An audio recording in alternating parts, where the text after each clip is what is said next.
सांसद रवि किशन ने लोकसभा के शीतकालीन सत्र में शून्यकाल के दौरान देश हित से जुड़े एक अत्यंत महत्वपूर्ण विषय कानूनों के दुरुपयोग और बढ़ते फर्जी मुकदमों पर सरकार का ध्यान आकर्षित किया है।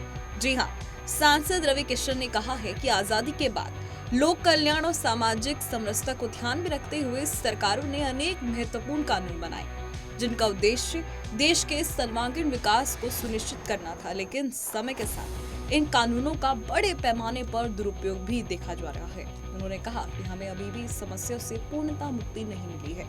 फर्जी मुकदमों की बढ़ती संख्या न्यायालयों पर बोझ बढ़ाती है, सामाजिक वैमनस्य पैदा करती है और निर्दोष नागरिकों के मानसिक और आर्थिक उत्पीड़न का कारण भी बनती है। इसके अलावा उन्होंने क्या कुछ कहा, आप उसे सुनिए। देश सर्वांगीण विकास कर सके, लेकिन महोदय अक्सर आपने देखा होगा कि एक आदमी आता है, किसी पर मुकदमा दायर करता है। अगर वो आदमी मुजरिम है, गलत किया है, तो उसको सजा मिले, नो प्रॉब्लम, उसकी जांच हो। लेकिन अगर उसने कोई जुर्म नहीं किया है और किसी व्यक्ति ने उसके आकर उस पर मुकदमा किया, जिस पर मुकदमा होता है महोदय, उसका पूरा, अगर झूठा मुकदमा, उसका पूरा परिवार बिखर जाता है, समाज में उसकी क्रेडिबिलिटी खत्म हो जाती है, बहन बिटिया की शादी है वो बर्बाद हो जाती है और मुकदमा करने वाला आराम से रहता है। सर्वोच्च न्यायालय ने इस पर बहुत जांच भी की, पूरा प्रयास भी किया करने के लिए। कहीं लेकिन कमी बेसी में मैं महोदय आपसे निवेदन ये करना चाहता हूं आपके माध्यम से कि इस पर सरकार पर भी बोझ आता है, क्योंकि अनगिनत झूठे मुकदमे का आर्थिक बोझ सरकार पर पड़ता है। समाज में द्वंद्व, तनाव, अनगिनत स्थिति पैदा होती है।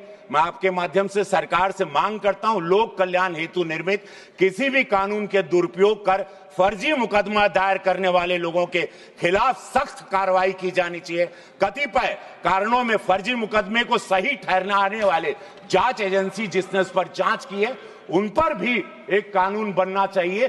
तो ये लोग जो अनगिनत अनासर जो किनको मुकदमे में झूठे फंसाया गया है, उन पर नहीं कि जिसने झूठा मुकदमा दायर किया उनके लिए कोई सजा तय होनी चाहिए। और ये बहुत महत्वपूर्ण विषय है महोदय, जिस पर सरकार पर भी, न्यायालय पर भी अनगिनत झूठे मुकदमों की फाइल का भार बढ़ता जा रहा है। उससे हम बचेंगे। यशस्वी प्रधानमंत्री के इस नए भारत की सोच को, विकसित भारत की सोच को बढ़ाने में यह बहुत बड़ा कदम होगा। धन्यवाद अध्यक्ष महोदय।